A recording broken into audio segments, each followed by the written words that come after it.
하나님 나라의 백성은 누굴까요? 하나님 나라의 백성. 굉장히 중요한 질문입니다. 보통 우리가 한 나라의 백성, 국민이라고 하면 자격이 있어야 되거든요. 그걸 우리가 보통 이제 국적이라고 그러는데, 여러분은 어느 나라 국적 가지고 있어요? 대한민국. 자랑스러우세요? 네, 자랑스럽습니다. 대한민국의 국적을 근데 어떻게 취득하게 됐어요? 돈 주고 사신 건 아니죠? 어떻게 취득하셨습니까? 태어나니까? 근데 여러분, 대한민국에 태어나면 다 국적을 가지나요? 그건 또 아닌 것 같습니다. 중요한 것은 우리나라 같은 경우는 이제 속지주의라고 하잖아요. 무슨 말입니까? 부모님이 대한민국 국적을 가지고 그 부모님으로부터 태어난 모든 자녀들은 뭐가 있는 거예요? 대한민국 국적이 있는 거죠. 그러나 미국 같은 나라는 부모님이 미국의 국적이 없어도, 미국의 시민이 아니어도 그 땅에서 태어나면 미국 국민이 되는 거예요. 그걸 뭐라고 그래요? 국지주의라고 그래요. 그렇다면 여러분, 하나님 나라의 백성은 어떻게 되는 걸까요? 하나님 나라의 백성은 여러분 생각할 때 국지주의인 것 같습니까? 속지주의인 것 같습니까? 글쎄죠. 근데 굳이 말하면 저는 속지주의가 맞는 것 같아요. 왜냐하면 하나님 나라가, 전 우주가 하나님 나라인데, 또 이 지구가 하나님 나라인데, 지구에서 태어난 모든 사람들이 하나님 나라 백성이 되는 겁니까? 그건 아니잖아요. 누구를 믿어야 돼요? 예수님을 믿어야 되죠. 그러니까 예수님을 믿는 것을 우리는 하나님으로부터 태어났다, 그렇게 얘기를 하는 거예요. 근데 태어난 것이 어떻게 태어났냐면 육정으로 태어난 게, 육신으로 태어난 게 아니에요. 그게 이제 요한이 말한 요한복음 1장 13절의 말씀이잖아요. 뭐라고 그랬습니까? 같이 한번 읽읍시다. 시작. 이는 혈통으로나 육정으로나 사람의 뜻으로 나지 아니하고 오직 누구로부터? 하나님께로부터 난 자들이니라. 아멘. 누구로부터 태어나야 돼요? 하나님께. 근데 하나님께로부터 태어난 게 우리가 생각하는 그런 태어나는 게 아니에요. 하나님으로부터 태어난 게 뭐냐라는 것을 그 앞절에 얘기하는 것이 12절 말씀이에요. 12절 말씀, 중요한 말씀이죠. 다 같이 가정인물도 시작. 크게 영접하는 자, 곧 그 이름을 믿는 자들에게는 하나님의 자녀가 되는 권세를 주셨으니 아멘. 여기 그 이름은 누구의 이름이에요? 예수님의 이름. 그 예수님의 이름을 어떻게 해요? 믿는 자들에게는 하나님의 자녀가 되는 권세를 주셨다. 하나님의 자녀가 되는 권세라는 것은 하나님 나라의 백성, 하나님 나라의 자녀가 됐다라는 거 아닙니까? 그게 하나님으로부터 태어난 거거든요. 여러분, 예수 그리스도 믿으시죠? 그러므로 여러분 하나님의 자녀입니다. 또한 하나님 나라의 백성이 된 줄로 믿습니다. 그러니까 우리는 하나님의 DNA가 우리 가운데 있는 거예요. 물론 그 하나님의 DNA가 하나님의 형상이기도 하지만 하나님의 DNA는 예수 그리스도를 닮는 거거든요. 그 예수 그리스도를 닮는 사람을 제자라고 그러잖아요. 하나님 나라의 백성의 DNA라는 것은 제자의 DNA라고 말할 수가 있는 것입니다. 그래서 오늘 우리가 내가 하나님 나라 백성인데 하나님 나라 백성의 DNA가 무엇인지 오늘 이 본문을 통해서 같이 한번 살펴보려고 합니다. 여러분 기대하시길 바랍니다. 첫 번째, 하나님 나라 백성의 DNA는 뭐냐? 따라합시다.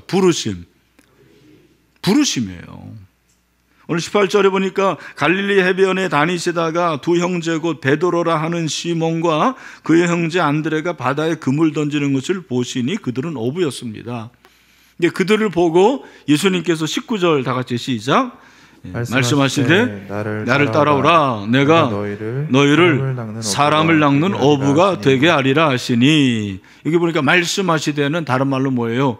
부르시니, 그렇게 말씀할 수 있어요. 부르시니. 누구를 불렀어요? 첫 번째로 베드로와 그의 형제. 다 여러 가지가 나오네요. 막 요한도 나오고 시몬도 나오는데 뭐예요? 안드레. 베드로와 누구요? 안드레를 첫 번째로 부르십니다. 그리고 조금 지나가셔서 또 누구를 부르십니까?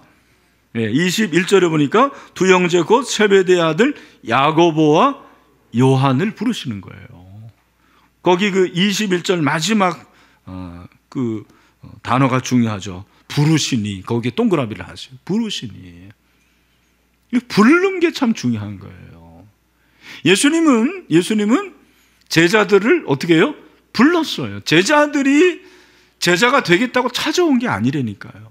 예수님이 불렀는데 어떤 사람을 불렀느냐? 어떤 사람 불렀을 것 같아요? 성경 용어라면 예수님의 마음에 맞는 사람을 불렀더라고요. 예수님이 맞는, 마음에 맞는? 제 얘기가 아닙니다. 마가복음 3장 13절에 보니까 뭐라고 그랬습니까? 자, 또 산에 오르사 자기가 어떤 사람들을 불렀어요? 원하는 사람. 그 마음은 무슨 말이에요? 예수님의 마음에 맞는 사람이에요. 여러분, 베드로와 안드레, 야고보, 요한을 지금 불렀는데 보자마자 부르신 게 아니에요. 보자마자 부르신 게 아니고 한 1년 정도 지났다고 학자들이 얘기를 해요. 이미 알았어요. 베드로와 요한, 야고보, 안드레 알았는데 그들이 과연 마음에 맞는 사람인가 잘 보고 제자로 부르셨다라는 거죠. 그러니까 제자로 부르신 주도권이 제자에 있는 거예요? 스승에게 있는 거예요? 스승, 누구에게 있습니까? 예수님에게 있어요. 여러분, 저와 여러분도 마찬가지입니다. 저와 여러분이 이 자리에 나오게 된 거 예수님이 우리를 부르셨기 때문인 줄로 믿습니다. 예수님이 부르셨으니까 이 자리에 나온 거죠. 예수님이 그렇게 우리를 불렀는데 왜 불렀느냐? 그 부르심의 목적이 19절 말씀에 나오는 거죠. 우리 19절 말씀을 또 한번 읽읍시다. 시작. 말씀하시되 나를 따라오라. 내가 너희를 사람을 낚는 어부가 되게 하리라 하시니. 되게 하리라. 그러니까 목적이잖아요. 예수님이 제자들을 왜 부르신 거예요? 뭐가 되게 하시려고? 사람을 낚는 어부. 근데 여러분, 어부가 18절에도 어부가 나오고 19절에도 어부가 나와요. 베드로와 안드레의 직업이 뭐였습니까? 어부였잖아요. 그러면 18절에 나오는 어부와 19절에 나오는 어부가 뭐가 차이죠? 차이점이 뭐죠? 18절에 나오는 어부들은 뭐를 낚는 거예요? 물고기, 그렇죠. 그런데 예수님께서 그들을 부르실 때는 어떠한 목적이 있는 거예요? 사람을 낚는 어부. 사람을 낚는 어부가 뭐예요? 우리는 보통 이것을 복음 전도자로 얘기를 합니다. 여러분, 낚는 게 중요한 게 아니고 중요한 건 어부가 중요한 것입니다. 성경에 어부라는 단어가 한 8번 나오는데 그 8번 중에서 구약에 3번 나오고 신약에 5번 나오는데 신약은 대부분 복음서, 오늘 이 본문 제자를 부르는데 어부가 나오고요. 구약에 나오는 어부는 하나의 어떤 일관된 이미지가 하나 있습니다. 그게 뭐냐면 제가 좀 설명을 드릴게요. 이사야서 19장 8절에 어부라는 단어가 나오는데 여기 보니까 뭐라고 했습니까? 어부들은 탄식하며 나일강에 낚시를 던지는 자마다 슬퍼하며 무리의 그물을 치는 자는 피곤할 것이며. 굉장히 목가적인 분위기인 것 같은데 사실 이 이사야에서 나오는 이 말씀은 애굽에 대한 심판에서 나온 거예요. 다시 한번 간단히 보여주세요. 여기 보면 나일강에 낚시를 던지는 자 어부잖아요. 그 어부가 슬퍼한대요. 왜 슬퍼할까요? 나일강이 말라서 그런 거예요. 나일강이 마르면은 물고기를 잡을 수 있다 없다? 없죠. 근데 나일강이 왜 말라요? 나일강이 마르는 건 뭘 말하는 거예요? 애굽의 심판이에요. 그럼 예수님께서 이런 구약을 아셨을까요? 몰랐을까요? 아셨죠. 구약에 능통하는 분인데 근데 예수님이 하필이면, 이 단어가 어떨지 모르지만 하필이면 첫 번째 제자를 누구를 부르신 거예요? 어부들을 부르. 왜? 우리는 어부 그러면 갈릴리 어부 무식하고 그 다음에 뭐 가진 것도 없고. 여러분, 무식한 거는 맞을지 모르지만 베드로와 그리고 안드레 이런 사람들을 보면은, 야고보 보면은 배들도 있었어요. 몇 척을 가지고 있었다고요. 그러면 그 당시에 꽤 살만한 사람들이에요. 꼭 가난한 사람들만은 아니에요. 그 어부는 어떤 의미냐? 어부는 좋은 이미지가 아니라니까요. 어부 그러면 이 사람들은 심판의 이미지고, 어부 그러면은 거룩하지 못한 그런 직업을 가진 사람이에요. 근데 예수님께서 이들을 부르시고서 뭐라고 말씀하면, 이제 너희들은 사람을 낚는 어부가 될 것이다, 그렇게 말씀하시는데, 그 사람을 낚는 어부가 되는 것이 복음 전파라는 것도 중요하지만 하나님 나라라는 이 큰 그림 가운데서 이 어부는 무엇을 말할까요? 이 사람들이 직업에 상관없이 이제는 뭐가 되냐면 하나님 나라의 일꾼이 되는 거죠. 일꾼. 근데 그 하나님 나라를 지금 예수님께서 시작하시는 거잖아요. 일종의 개국이에요. 개국. 예수님께서 하나님 나라를 개국할 수 있었던 그런 결정적인 계기가 뭐냐면, 예수님이 오시기도 했지만 예수님에게는 뭐가 있었습니까? 모든 이 우주 만물을 다스릴 수 있는 권세가 있어요. 권세. 뭐가 있었다고요? 권세가 있었어요. 그걸 누가 주셨죠? 하나님이. 언제 주셨습니까? 사실은 내려오실 때, 이 세상에 오실 때 주신 거예요. 물론 예수님이 승천하실 때 그 말씀을 하신 건 맞아요. 마태복음 28장 18절 말씀 여러분 잘 아는 말씀인데 같이 한번 읽겠습니다. 시작. 예수께서 나와 말씀하여 이르시되 하늘과 땅의 모든 권세를 내게 주셨으니. 네, 하늘과 땅의 모든 권세를 내게 누가 주셨습니까? 성부 하나님이 예수님에게 주셨는데 그 권세를 가지고 지금 하나님 나라를 쉽게 말하면 개국하는 거예요. 그런데 그 개국할 때 누가 필요한 거냐면 충신들이 필요한 거예요. 개국공신이라고 저는 그렇게 말하고 싶어요. 여러분, 그 조선을 개국할 때 태조 이성계 옆에 누가 있었습니까? 충신들이 있었어요. 정도전 같은 사람들이 있었고 이방원이 있었고 그런 사람들이 있었어요. 그 사람들이 1등급, 2등급, 3등급을 해가지고 한 55명 정도가 나중에 쉽게 말해서 훈장을 받은 거예요. 예수님이 왜 어부들을 제일 먼저 선택하셨느냐? 그들이 가난해서가 아니라니까요. 그들의 직업이 각광받지 못한 직업이었어요. 거룩하지 못한 직업이었어요. 대제장이나 서기관이나 바리새인과 같은 그런 직업이 아니었죠. 근데 그들에게 내가 너희를 사람을 낚는 어부로 만들 것이다. 우리 같이 하나님 나라를 건설해 보자. 제안을 하신 거죠. 그래서 그들이 쉽게 말하면 하나님 나라의 개국공신이 된 거예요. 다시 말해서 예수님은 하나님 나라를 건설하시는데 하나님 나라 백성들을 부르셨는데 그 부르심의 DNA가 그들 가운데 있었는데 예수님이 그런 분이잖아요. 예수님이 하나님께 부름을 받아가지고 세상으로 보냄을 받았습니다. 세상은 하나님의 통치가 천국 제자들을 통해서 드러나는 현장이 되는 거예요. 그러니까 여러분, 이 말씀을 통해서 우리의 삶에 어떻게 적용이 됩니까? 주님은 우리가 가지고 있는, 천국 백성이 가지고 있는 은사와 능력을 통해 가지고 사람을 낚는 것을 원하시는 거죠. 저와 여러분의 직업이 무엇이든 상관이 없는 거예요. 꼭 목사, 선교사 그런 분들만 사람을 낚는 게 아니에요. 여러분들도 가정주부입니까? 가정주부로서 사람을 낚을 수가 있어요. 복음 전할 수가 있는 것이죠. 모든 삶에서 직업을 통해서 사람을 낚는 어부가 되어야 되는 것을 말씀하시는 거예요. 직장인은 직장인으로서, 사업가는 사업가로서 어부가 되어야 되는 거예요. 교사는 교사로서 사람을 낚는 어부가 되어야 되는 거예요. 그게 바로 부르심의 DNA예요. 또한 하나님 나라 백성의 DNA는 예수님을 따르는 거예요. 예수님이 하나님을 따랐어요. 그죠? 얼마나 예수님이 하나님을 따랐는지 모릅니다. 십자가에 죽기까지 따르셨습니다. 오늘 20절에 보니까 그들이 곧 그물을 버려두고 예수를 따르니라 그랬어요. 그리고 22절도 뭐라고 그랬습니까? 같이 시작. 그들이 곧 배와 아버지를 버려두고 예수를 어떻게 해요? 따르니. 여러분, 따르는 게 뭐예요? 따르니까 그냥 쫄래쫄래 따라오는 게 아니에요. 여기서 이 따른다라는 것은 어떤 의미냐면, 따라합시다. 스승을 모신다. 스승을 어떻게 하는 거예요? 모시는 거예요. 여러분, 과거에 그 조선시대, 고려시대 충신들이 임금을 얼마나 모셨습니까? 예수님도 하나님을 모셨죠. 하나님을 따랐습니다. 우리도 그런 DNA가 있어야 된다는 거예요. 주님을 따르는 거예요. 주님을 모셔야 돼요. 우리에게 그런 DNA가 있어야 돼요. 주님을 따를 때 여러분 먼저 해야 될 것은 뭐냐면, 오늘 베드로와 안드레는 주님을 따르면서 버려둔 게 있었어요. 그게 뭘 버립니까? 20절에 보니까 그들이 곧 그물을 버려두고 예수를 따랐다. 뭘 버려요? 그물. 어부에게 제일 필요한 게 뭐예요?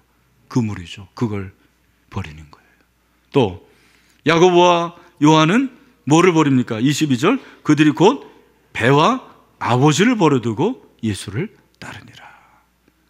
어부에게 제일 필요한 게 뭐예요? 배죠. 배를, 그리고 가장 가까운 아버지를 버려두고 예수를 따릅니다. 우리가 예수님을 따르는 것은 뭐냐?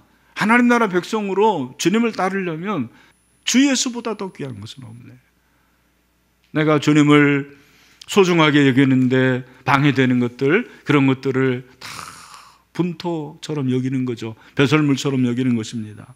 어떤 사람은 그것이 자식이 될 수 있고, 돈이 될 수 있고, 건강이 될 수 있고, 명예가 될 수가 있습니다. 성공이 될 수 있고, 또 취미가 될 수 있어요. 누가복음 9장 23절에 뭐라고 했습니까?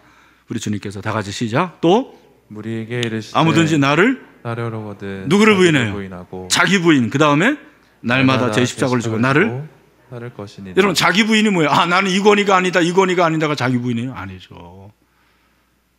내가 주님보다 좋아하는 것을 다 내려놓는 게 자기 부인이에요. 나는 아무것도 아닙니다. 주님이 최고요. 주님이 전부이십니다. 여러분, 이 고백이 되기를 축원합니다. 그래서 주님을 따르려면 버려두고 주님을 따르는 거죠. 또 주님을 따르는 것은 제자가 되는 것을 말하는 것입니다. 여러분, 성경에 그리스도인이라는 이 단어보다 훨씬 많이 나오는 게 제자예요. 사실 그리스도인이 제자죠. 근데 자기는 교회를 다닌다고 하면서 주님을 따르지 않아요. 이게 문제인 것입니다. 예수님은 제자를 삼으라 그렇게 말씀하시잖아요. 제자도의 핵심이 뭡니까? 마태복음 28장 19절 20절이잖아요. 같이 시작. 그러므로 너희는 가서 모든 민족을 제자로 삼아 아버지와 아들과 성령의 이름으로 세례를 베풀고 그 다음에 내가 너희에게 분반 모든 것을 가르쳐 지키게 하라. 볼지어다 내가 세상 끝날까지 너희와 항상 함께 있으리라 하시니라. 아멘. 여러분 아멘이시죠? 그러니까 예수님이 보냄을 받으셨어요.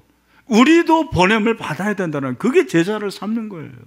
제자 삼는 것은 제자 훈련만 받는 게 아니에요. 제자 훈련만 받고 다시 요요 현상으로 돌아가는 사람들이 참 많아요.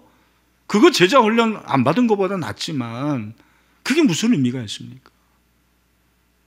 우리가 주님을 따르는 것은 제자가 되는 것이고, 하나님의 백성인 우리가 주님을 따르는 DNA가 있다는 것은 내가 제자 되고 또 다른 제자를 삼는 거예요.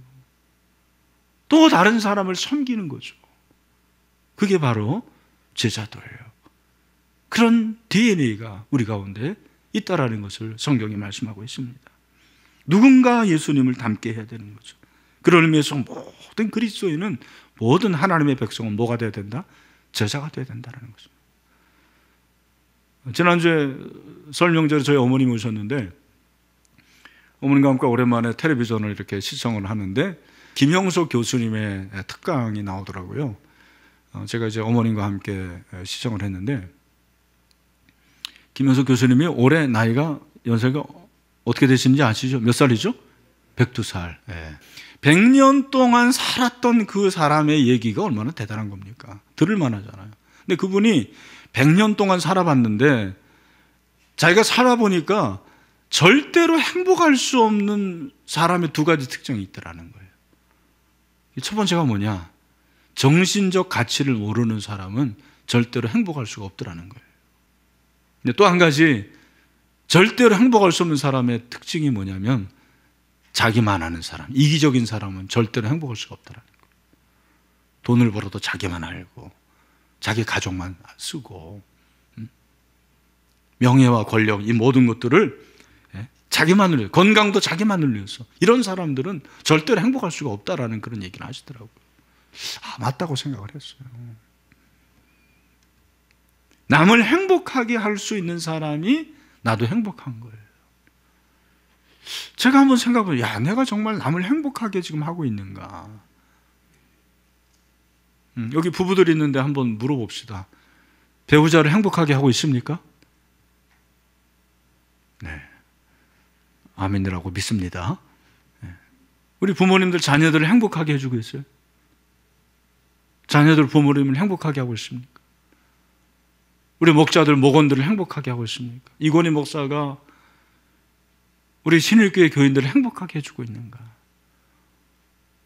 우리 신일교회가 이 지역을 행복하게 하고 있는가? 그게 제자도라니까요. 그게 주님을 따르는 거예요. 나만을 위해서 사는 게 아니고 제자를 삼으라라는 것이 그냥 책상에서 가르치고 성구 암송하고 큐티하고 그게 전부가 아니라는 것입니다. 오늘 사랑하는 신혜의 모든 성도 여러분, 여러분이 주님을 모시고 제자답게 살아갈 수 있게 되기를 주님의 이름으로 축원합니다. 마지막으로 이렇게 부르심을 받고 따르는 자들의 모임을 우리는 뭐라고 그러는 거예요? 그걸 교회라고 그러는 거예요. 원래 교회는 부르심을 받은 자들의 모임이에요. 따라합시다. 부르심을 받은 자들의 모임. 에베소 1장 17절 18절에 보면 사도 바울이 뭐라고 말하냐면 우리 주 예수 그리스도의 하나님 영광의 아버지께서 지혜와 계시의 영을 너에게 주사 하나님을 알게 하시고, 그 다음에 18절 말씀 중요하죠. 다 같이 읽읍시다. 시작. 너희 마음의 눈을 어떻게 밝히사 그의 부르심의 소망이 무엇이며 성도 안에서 그 기업의 영광의 풍성함이, 그러니까 마음의 눈이 열리면 부르심의 소망, 내가 어떻게 부르심을 받았는가, 내가 부름받은 자라는 걸 알게 된다는 거예요. 근데 그 부름받은 자들의 모임이 교회인데 그게 기업이에요, 기업. 그러니까 여러분, 이 교회는 엄청난 기업이라는 거예요. 삼성, 무슨 마이크로소프트, 여러분 아마존 이런 것과 비교할 수가 없는 기업이라니까요. 이 기업이라는 걸 여러분 잘 알아야 되는데, 그렇다고 그래서 영업을 내는 게 아니고 이건 유산이라는 거예요. 유산. 하나님의 유산. 그래서 교회는 부르심을 입은 자들의 모임이에요. 예수님이 마태복음 16장 18절에서 뭐라고 그러냐면, 또 내가 내게 이르노니 너는 베드로라, 내가 이 반석 위에 내 교회를 세우리니 음부의 권세가 이기지 못한다. 이 교회가 바로 뭐예요? 에클레시아. 여러분 아시죠? 헬라어로 에클레시아 뜻이 뭐예요? 뭐뭐로부터 불러내다. 에크와 칼레오의 합성어죠. 교회가 바로 부르심을 받은 자들의 모임이라는 것입니다. 그리고 교회는 그 부르심을 받은 자들이 주님을 따르는 공동체가 바로 교회라는 것입니다. 에베소서 4장 1절에서 바울이 그래서 뭘 강조했습니까? 다 같이 시작. 그러므로 주 안에서 같이 내가 너희를 권하노니 너희가 부르심을 받은 일에 합당하게 행하여. 아멘. 여기 보니까 부르심을 받은 일이 어떻게 해요? 합당하게 행하여. 여러분들이 부르심에 합당한 삶을 사시길 바랍니다. 1등 국민이 바로 그거예요. 1등 국민은 권리만 주장하지 않고 책임을 다하는 거. 내가 부름을 받았기 때문에. 그리고 따르는 거죠. 그걸 말씀하십니다. 저는 말씀 마무리하면서 여러분에게 당부 하나 합니다. 오늘 이 한국교회가 사실 굉장히 어려운 가운데 있습니다. 진짜 공신력이 땅에 떨어지잖아요. 그러나 여러분, 하나님의 교회는 영광스러운 교회라는 것을 잊지 마시길 바랍니다. 영광스러운 교회예요. 저와 여러분이 이 영광스러운 교회의 백성이라는 것을 자부심을 갖게 되기를 축원합니다. 절대로 여러분 기죽지 마세요. 근데 기만 죽지 말고 여러분들이 섬겨야 돼요. 섬겨야 돼요. 우리가 그거 제대로 못했으니까 잘 섬기고, 그리고 하나님 나라를 세울 수 있는 그런 제자들이 돼야 된다는 거죠. 그래서 이 하나님 나라의 백성의 DNA, 부르심과 따름을 통해서 하나님 나라를 멋지게 한번 건설해 봅시다. 그런 우리 신일교회, 우리 모든 성도들이 될 수 있게 되기를 주님의 이름으로 축원합니다.